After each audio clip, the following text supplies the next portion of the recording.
natin imposible, posible pala dito sa Roy Modified Iron Works. And super nabibilib ako, hindi pa tapos gawin yung motor ko, pero ang ganda na ng mga modifications na ginawa nila. Ang isa sa mga pinaka-problema ko talaga is yung lowering kit, kasi medyo mataas sa akin yung SCR. Pero magagawa nila ng paraan na sila mismo ang gagawa ng kanilang lowering kit. So I don't need to import anymore kasi sa Europe pa magagaling yung lowering kit kung bibili ako. And hindi ko alam kung paano magparating dito sa Manila. But sa kanila, kaya nilang mag-customize. Isa pa sa nagustuhan ko is yung kanilang crash guard. Nakita ko sa inyo. Yung naunang crash guard nito, tumatama siya dun sa rear brake ko. Yung crash guard na nilagay nila, hindi na nakakaabala sa boots ko. So I'm very, very happy. Yun pa lang, super happy ko na. And ang ganda kasi, nilagyan nila lang parang naka-cage din itong auxiliary light. Mahal kasi itong J-Pad na auxiliary light. So maganda na naka-cage siya. In case of drop dito, protected pa rin yung aux lights. Kahit na shatterproof ito, all the more na protected pa rin siya. Meron na siyang crash guard. Lalagyan pa ng optional Slider. if ever na sliders kung gusto natin. Kinukuhanan po namin yung strong part po ng motor. So nangyayari po, ito kasi yung pinakamalakas niya. So nandito, kasi yung iba kasi kinaklam lang dito, nalagyan ng clamp Opo. para kumapit po rito. Kami po ito. So more on chassis po kami. So Okay po. ito, kasama po sa chassis yan. So ito po, from here, finabricate nyo na po yan. O ito, pinabrigate na po namin yan hanggang dito po. Ayan. Ayan. So ito na po yung pinakamalakas na. Tapos, dinagyan pa po namin siyang cross doon para yung Oh, dalawa. ang galing! Nagtutulungan po yung dalawang both side. Hindi lang, mostly kasi sa iba, ito lang po ang ginagawa nila. Isang side lang? Isang side. Oh, ang galing oh. Ayan. Naka-cross pala siya Naka-cross doon. pa po siya dyan. Oh, ang galing. So, Ang ganda. tsaka ito po niya, kaya obligado po natin siyang lagyan ng engine guard kasi ibababa ko pa po yan para at least tumama man siya sa hams, tapos at least safe pa po kayo dyan. At ito pa yung nakakatuwa kasi tingnan nyo oh, nilagyan nila ng grills yung headlights kasi this is a scrambler cross adventure bike. So, syempre, being an adventure bike, di natin maiwasan na baka may mga times na madadrop natin siya. So, protected na yung motor natin. And yung same na grills na meron dito, maglalagay din siya ng ganyan dito sa radiator. So, magkakaroon din ng radiator guard that matches this one. So, ma'am, siguro dito natin ito ilalagay niya. Yan. Yan. So, meron siyang actually, ang gagawin ko niyan dito, ditanggal din. So, Ditanggal din. pwede kayo maglagay ng dalawa, isa, okay lang din. Meron po akong kinukuha dito. Optional na lang din naman po.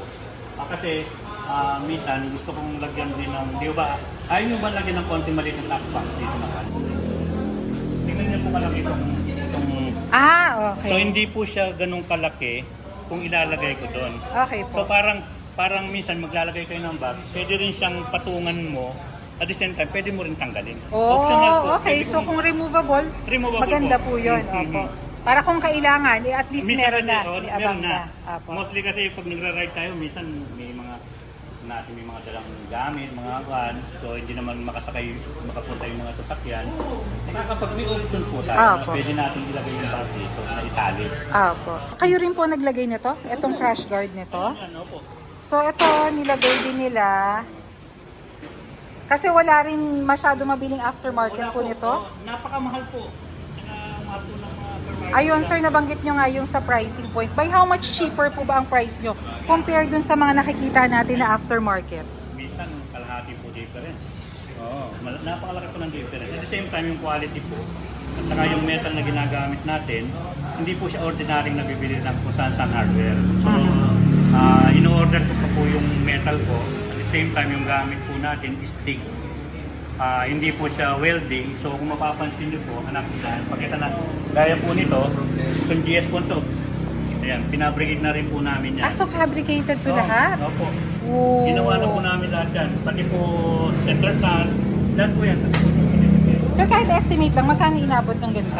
Okay, rough estimate po rito sa yung kasi 19.5 po.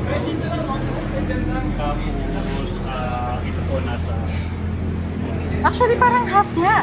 Kasi sa iba yung 19.5, parang 30 plus nga. tapos yung dito po mostly wala po yung mga GS. So kami po dinalagay. lalagyan na po namin.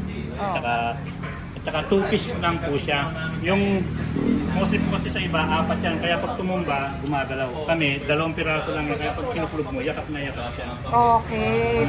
Dalawa lang kasi. Oo, 2 lang Na po. pinagkabit. Sa iba kasi 4. 4. Kaya pag tumumba, nadidislocate po yung kanila rito. So ngayon ito, kahit tumumba po siya, so marami na po mga ginawa na talagang as in tumumba at nagkabali-baliktad, rider safe, plus yung motor konti lang ang damage. Kahit ano po, kahit na BMW, ito, gaya po niyan, Triumph po yan. So at anong motor po kaya natin gawin. Opo. So as long na, mas maganda po kung may design po sila, mas magagawa po namin. Pero nakakagawa rin po kami ng sarili namin ng design. Opo. Sir, yun yung actually yung friends ko na nagdala sa akin dito, yung mga kasama ko, sina ito. Carlsen. Kayo daw talaga, kung hindi available sa aftermarket, kaya niyong gawa ng paraan. Opo. Opo. Kami po yung gumagawa ng paraan. Actually, nagulat nga rin po ako. Yung kaibigan ko, kilala niya din po pala. So, nakakatuwa po. Sa experience na po namin, sa tagal na rin po namin na ginagawa. So, nagagawa na po namin ng paraan. Opo. So, kahit po yung self-load at saka unload po sa sakyan, ginagawa na rin po namin. Opo. Yung ba, minsan, yung mga riders, may dalang pick-up, lalo na mag-isa lang po kayo. Hirap kayong magsampa sa motor nyo, kahit kayong mag-isa, kaya nyo sampa kahit 2 motor. Oh. So, nagagawa na rin po namin dito. Opo. So, super nakakaaliw kasi yung mga akala natin na imposible dito sa shop na ito sa Pampanga, kaya nilang gawin. Kaya kahit na sabihin mo na may mga ibang shops na meron sa Metro Manila or mas malapit sa Metro Manila, I wouldn't mind traveling to Pampanga kung magagawa naman nila yung mga modifications na kailangan natin sa ating mga motor para mas maging rideable at mas maging happy ang experience natin riding our motorcycles. So tandaan, kung kaya ko, kaya nyo rin. Tara, ride tayo!